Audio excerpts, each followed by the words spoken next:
Hi everyone, my name is Heather Havenwood and welcome to Like a Boss. I'm super excited to have a very cool, badass woman on this show. Many of you know, of course, I'm a huge supporter of women, but it's not very often that I get entrepreneur women on the show. So I'm super excited to have this woman on the show. So Jennifer, are you there?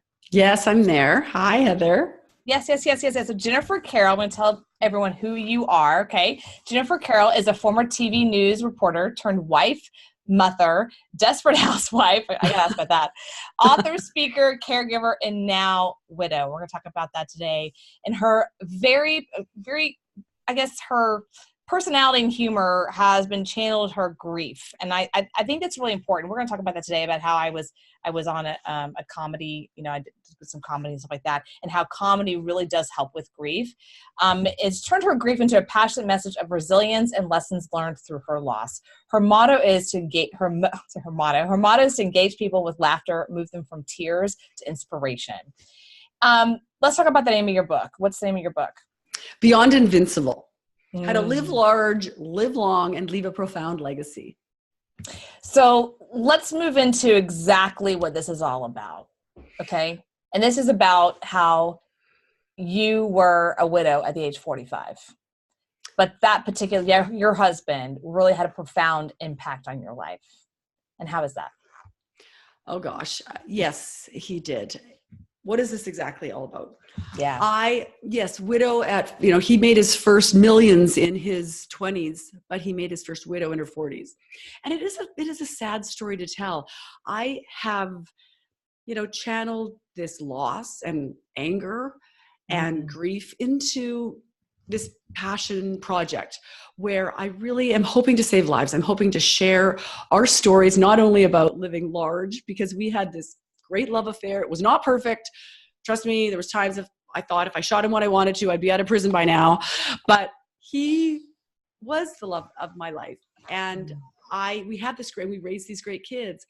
But he sadly never went to the doctor, didn't believe in going to the doctor. He was healthy. He thought he was healthy. He was fit. But he was diagnosed at 47 of prostate cancer. And our journey then became, over the course of 5 years, lessons that we had to learn living while he was dying. And I wrote this in this book in hopes to just share our story with others and allow them to glean some insight into not only living large and how to live a great life, but also let's try to live long too, because length matters in life, right?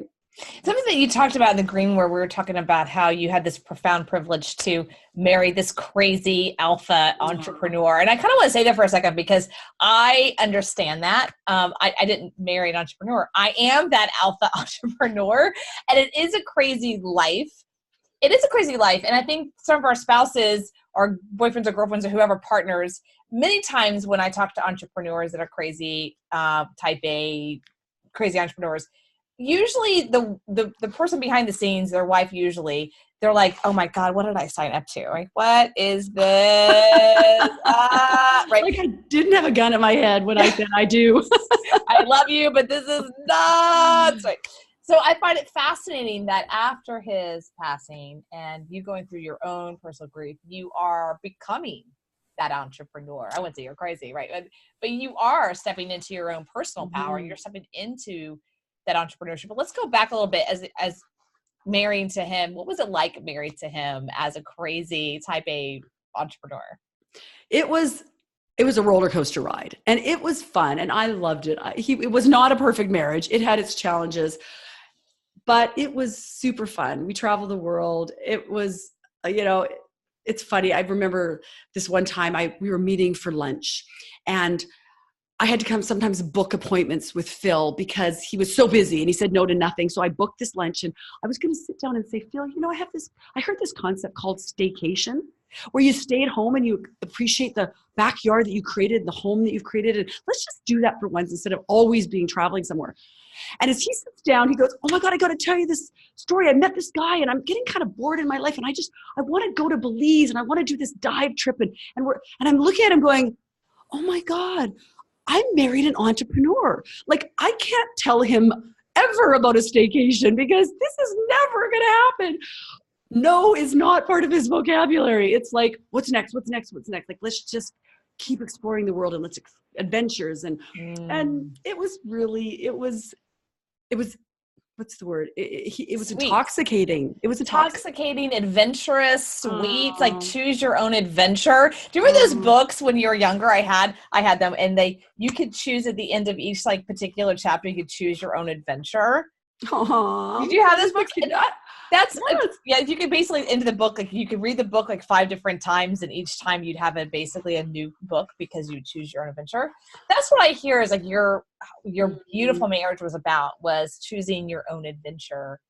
And I just want to revel in that for a minute. First of all, just acknowledging you for being an amazing partner to him and a wife, and moving beyond his death and actually creating his voice beyond his death. Like you are seriously making sure his work in the world is beyond, his passing. It's still living today. So I want to acknowledge you for that. That takes a lot of courage, but it also takes a certain kind of person that can do that. I don't know if anyone's ever acknowledged you for that, but I just want to acknowledge you for that. Thank you. Phil, when he was very sick, said just randomly one day, just out of the blue, I have nothing left on my bucket list. And he's 52. Like that's pretty extraordinary. And it was almost like he had knew that he had to cram 100 years into 50. And then he said something. He said, I just have one more. I'm going to be a great grandpa. And, I'm looking at this man that's just weighs less than me. And I'm just, sadly, he was not going to live out that last bucket list item. But I realized that and thank you for that, because one of the things that I'm really wanting to do by helping him leave his legacy is he lived his life in such a way that he lived his legacy every day. And I've put down these philosophies of life. His name is Phil, his philosophies of life into this book, because I believe his grandkids will know Grandpa Phil because of the stories and the way he lived his life more significantly, but the stories that are shared, not just in this book, but through his kids and through the people that call me all the time and say, I was at this business meeting or I was out with my family and I thought, WWPD, what would Phil do? And it just warms my heart when I hear those stories, because that is truly what Beyond Invincible is all about. Phil thought he was invincible, but he was actually, because he lived his life with such great passion and purpose and significance and with these philosophies of life, he's actually beyond invincible, because he still is in my head. He's still here. That's really, I think that's really incredible to get a lesson that all of us as entrepreneurs, as business owners, just as people living on this planet, that we might feel right now we're invincible in our body, but what are we going to do right now? Who are we going to be? What's our presence going to be in the world, such that when we actually leave this world in our body, people are actually going to say, what would Heather do? What would Jennifer do? Like, that's truly profound, that not only you are continuing that, like you're actually continuing that energy. You're keeping him alive every single day by speaking this, by your book, by helping other people through his own philosophies. He's literally living through you, and you're like this conduit. But I think that you are getting a lot about it for yourself as a woman and as a powerhouse empowerment woman. I'm just curious for you as your own personal journey, now that you are really truly an empty nester. We talked about it in the green room a little bit. I think it's really profound. Like, I'm a truly empty nester. I don't even do with my life. What have you learned in the last couple of years for yourself as a woman? Well, because as you're saying that, yes, I am, it's a real testament to him that I'm still involving a lot of my life around this incredible man. He was really extraordinary, and it's not helping my love life. I'll tell you, I am single again at 50-ish, and I went for a bike ride with my niece the other day, and she sat down and we're sitting there and we're drinking our water, taking a break. She goes, Annie Jen, I think you'd be a tough gal to date. I'm like, oh gosh, like from the mouth of babes. And dare I ask, why, Megan? She goes, well, because, Uncle Phil was amazing. And you talk about him all the time, and you write books about him, and you speak about him. And I feel bad for any guy that dates you. I'm like, oh yes. So it isn't helping my love life, let me tell you. But because I know there is love out there, and I know Phil would want me. I'm 52 years. I guess 53, I forget. You kind of get to an age where you do forget. I do too. Like the other day I was 49, so it's okay. Yeah, oh God. But it's true. And dating is so different. But I am, like you said, and thank you for acknowledging me. I'm feeling like I'm now stepping into my own entrepreneurial shoes. And I was a news reporter. Then I met this crazy entrepreneur and my life just picked up and we were traveling and it really wasn't conducive for me to be back in that world with a job that was too demanding for kind of my lifestyle. So I chose not to. I wrote some children's books and I did some video productions and I did always had sort of a voice, but now I really have this freedom, sadly, but it's the facts that I can do whatever I want. And I'm excited to kind of launch it. It's not sad because I think one of the things to look at is that people, I know when I moved to Marco Island, I lived there for a year. The average age is 85. That's kind of crazy when you're 32 years old. The average age is 85. You have a whole new lesson on There's a dating conversation. Yeah, the conversations were very different than like living in New York. But what was interesting to me is the people that were healthy, that were entrepreneurial, they were the ones that were truly actually healthy in their body. They would get to the island and they still had this whole life to live in their world. Like they're 80 or whatever, age didn't matter. They still felt alive. Mm-hmm. And the people, and again, I'm not dissing, but this is like, I did like a survey because I was bored. I have nothing to do that. So I did like a survey and the survey was like, the people that were unhappy, and what I mean by that, like think of the grouchy guy, you like get on his lawn and he comes out like, get off my lawn, like that guy, you know what I mean? Or pick up your dog's poop or like screaming for no reason or like, just like being that guy. And I always like be interested in them. Like, tell me more about you. Of course, they get this up. And they were the ones who worked for, let's say, the police department for 30 years, or they worked for the government entity for 25 years and they got their box, at the end of that time and got like kicked out and then they had nothing to live for. So I think part of this journey with you, what I hear, even though Phil's passed, it's something you're living for. You're something that you actually want to have him make a profound difference on the planet. But because of that, you're making a profound difference on the planet. You are his voice right now. And so many people, like you think of like Pastor, or I think of Gandhi, people literally are the conduit of great people on this world, but you are the voice. It's your voice. It's really is your voice. And I think that one of the things to look at for yourself is like, look at, hey, I am this voice. And I think you're helping other women who are widowed or other women who feel like they're empty nesters to have a voice. I think that's really awesome. Thank you so much. Well, I know you introduced me and tell me more. It is what, I am, former news reporter turned wife, mother turned desperate housewife, which just to get into, like, I was kind of always struggling to find my voice because I started as a career woman and then I married this crazy entrepreneur. And I felt like in some ways I was very amiable and my family was first. I placed it first and my love and so I chose to kind of put maybe some of my career needs to the side while I focused on raising this great family and blah, blah, blah. But then it went into, how I then became a caregiver and now a widow. And so I've decided that I'm going to change that. I want it to be grieving widow because I did grieve. I really lost a very important part of my life. It has been very tough, but I want to be now, and I'm trying to fill in that blank. Yeah. So now, and I've got some ready. So now, voice of resilience and rediscovery. Do you like that? Voice of rediscovery. Or do you like that? Voice of rediscovery. I really love voice of rediscovery because I think women, we go through a rediscovery phase, especially after 40. Every woman I talk to, like I have a few coaches and all my coaches are over 50 and they all are like, girl, at 40, there's a thing called 41. Every woman, she's like, all my clients are in their 40s, early 40s. They go through this rediscovery phase. And then I have a coach she's 60. She's like, you'll do it again. Yes. 50. Like you literally recreate yourself.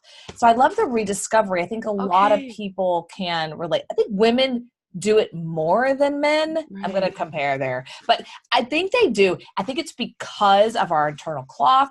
I think it's the different kinds of phases we're in, from childbearing to child raising to empty nesting. It's a phase thing. And women like, completely recreate who they say they are. And that's what you're doing, but you're also leading the way for other women to do the same thing. Well, I hope so, because I am in a process of rediscovery. That's it. Like, I'm trying to rediscover my life without Phil, honor Phil, use his story of life and death to save lives and help get through to other Phils, and hopefully they can have a different outcome, and they can actually watch their son live out his dream and walk their daughter down the aisle when she gets married and grow old with the person they love, because that makes a difference. And I get comments all the time. I get pictures. Guys send me pictures in their robes with like a thumbs up, like I'm getting checked. And when I speak, I have this bum where I say, because a story about I bumped into my son's coach. So my son is a professional hockey player, and I'm up in Canada. Phil's really sick. And this coach comes up to me after one of the practices, and he says, I hear your husband is sick.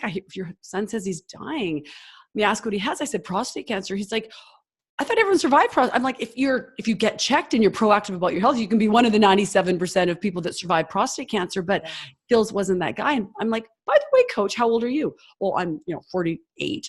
I'm like, you get checked, right?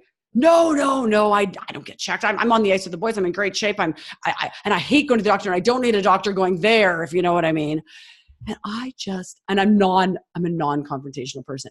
I just lost it. It was like I was looking at Phil healthy, and I went, what? Like, are you kidding? No, you get checked. You get checked. And if you don't do it for you, you go do it for your wife and your kids, so you can watch your son live out his dream, and you can walk your daughter down the aisle, and you can grow old with the woman that you love. Because you know what, my Phil, he's home and he's sick and he's dying and he can't do that.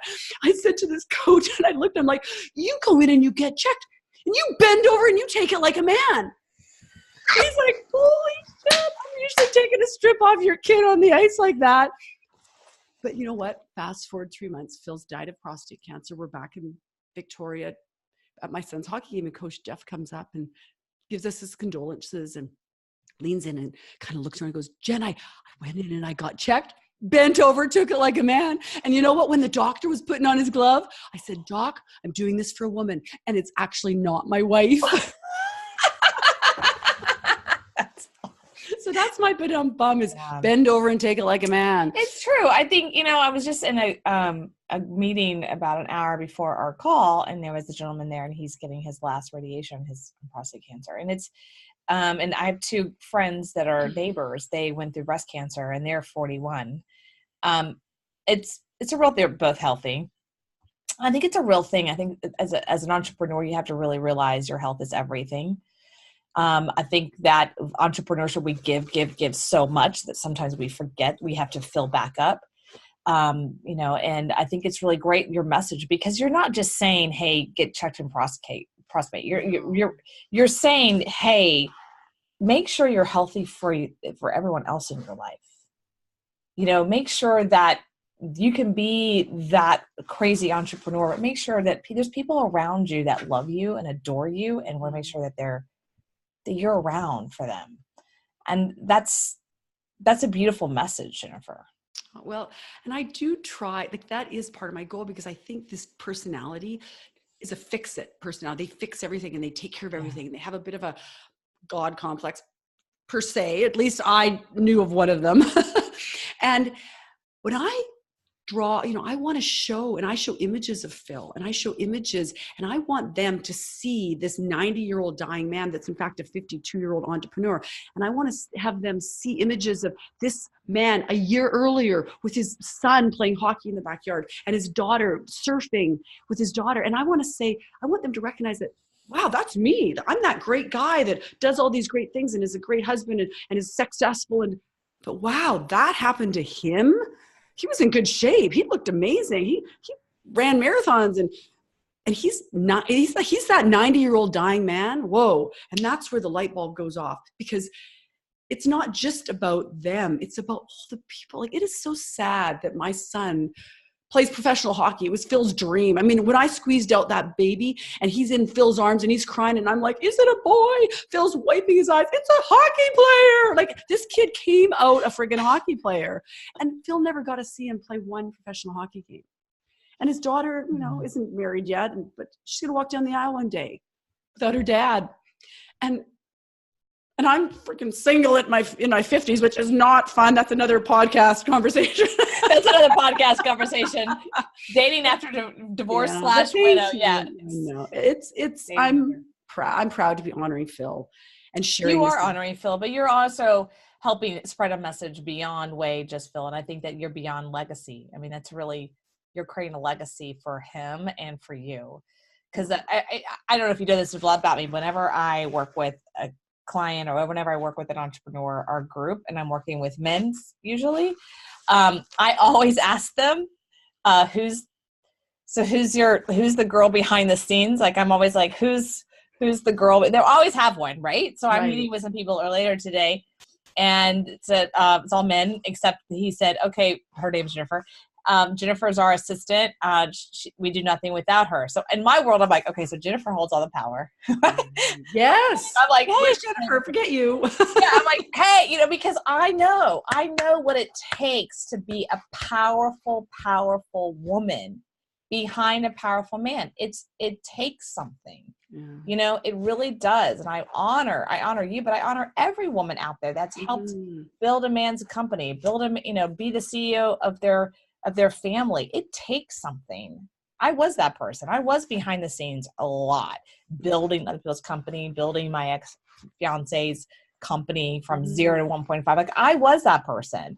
And I get what it takes to be supportive and to be loving and to take everything that I know what it feels like. And sometimes feeling like you don't have a voice. And so you coming out and saying, hey, I really honor this person that I supported is such a beautiful story. And it really is it kind of gives so many women who are out there, men and women, but so many women that have supported their husbands a voice to say, hey, yeah, I did this because I loved him. And I did this because I honor him. And we have a great love story. I think that's really important in today's age.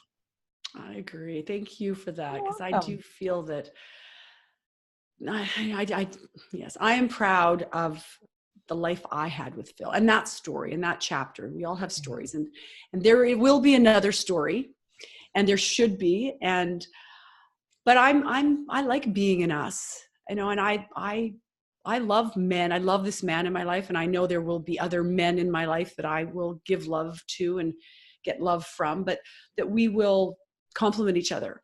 And I don't need someone to fulfill me or complete me. I just want to have that partner, someone that I can travel the world with and share my life together with. And it's important. But I've learned, I will say, in the last 6 years, I have also found great strength and grounding in who I am. Yeah. And recognize that probably I revolve my life a little bit too much around Phil's life, and that would be a story I'd like to share, maybe in future books, where we should have our own voice, and we should have, and even finances, like a credit card that is creating our credit, because he died and I couldn't even buy a car because I had no credit. And I'm a smart woman, but the guy's like, if you bought anything, you have the credit of an 18-year-old. And so I just, I've learned a lot of things that I'd like to glean to women about keeping their independence while still being in love with a great man. And he's not going to be perfect, and you're not going to be perfect, and no marriage is perfect. Trust me, mine was not either. But also to keep your independence and to have your own credit and have your own understanding of your finances and his finances. So if there is that proverbial bus that hits one day, that you're not quite as caught off guard as I was. Because as brilliant as Phil was as a financier, our shit was not in order. Right. I was in a 4.5-year probate. I think one of the lessons here that I'm hearing is that you can be in love and you can have the love of your life, but don't keep your eye off being independent and interdependent. Absolutely. It's a really key piece. I know that for myself, I've had to learn that lesson, and to be in love and yet still be a me. Yes. And keep the relationship as a third party entity, not it consumes me. I know I've gone through that, my own journey around that, and having to really keep my independence inside of the interdependence. I think that's a very important lesson. So where can they find this book? Where can they find you? At jenniferlcarroll.com, and it's my website, and you can go on there and there's a link to my books. I'm even got a special little offer there. I pay it forward. So if you want to buy bulk books, you can get 40% off and then pass it out to your people and say, thank you for being a valued part of my life. And you know what? Keep living large, but also could you keep living long? Because I want you around, kind of a deal. I love that. So give us, when you're ending here, let's give us a philism. Gosh, a philism. Phil was so positive. He literally, it was almost like he had bulletproof wrist guards. And I remember this story. He was in the hospital and he was sitting there on his, the hospital table, and this nurse was standing there and we were going to get a blood transfusion. She yells out, "Be positive." And it rattled Phil. And I look up and I said, "We try to be positive. We're doing our best here." And she kind of says, No, sweetie, I'm not talking to you. I'm talking to the nurse behind you. She needs to know your husband's blood type. It's B positive. And I'm like, oh my God. And Phil's like, I'm so loved that I'm B positive. And it's true. It was like, he was so positive. It was in his blood. It was in his blood because he's like, that positive. He was like born with rose-colored glasses. And I know there's people that say that it's maybe not, and it's not the best way to live is through rose-colored glasses, but I watched this man live that way. And maybe the rose-colored glasses didn't allow him to see that he should get checked, and that would be the demise. But other than that, he lived this really positive life. And I think we can all choose to see what comes at us in life and see the blessings and have the gratitude. And life happens for us. It happens to us and for us, and we're always challenged by things, and there's always going to be negative stuff coming our way. But to just see the positive, I think, is one of the biggest philisms, is that man literally just wouldn't gossip. He wouldn't watch a movie that wasn't positive. He just really filled his life with a positive, right down to his blood. He was positive. Well, I love that. Thank you, philisms. Be positive. That's really be positive. The blood type B positive. I never even thought of that. I'm just really honored. So I want to wrap it up. But Jennifer L. Carroll, that's CARROLL.com. I just want to acknowledge you again for who you are, and that you are giving him a voice beyond the grave, as we call it. But more importantly, you're being a voice for every woman out there that says, hey, I want to stand up and have my own voice. How could I do that? You are truly creating your own path and walking the path less traveled. And I think that says a lot for who you are as a person, but also as a powerful woman. So I want to make sure people know that about you and who you are. And I just want to acknowledge that for you publicly. Heather, thank you. And thank you, because what you're doing is providing a vehicle for these conversations. And I feel like I've just been sitting having a cup of coffee with you. So you're darling. Thanks. But what you're doing is awesome. And I think I mentioned earlier, I'm a bit of a Heather wannabe. I think what you're doing is super cool. I would love to do what you're doing. You're adorable. I appreciate that. So I'm like all blushing. So I want to make sure we wrap it up to JenniferLCarroll.com. That's JenniferLCarroll.com. Go check her out right now. Again, this is Heather Havenwood. HeatherHavenwood.com. Like a boss. Just saying.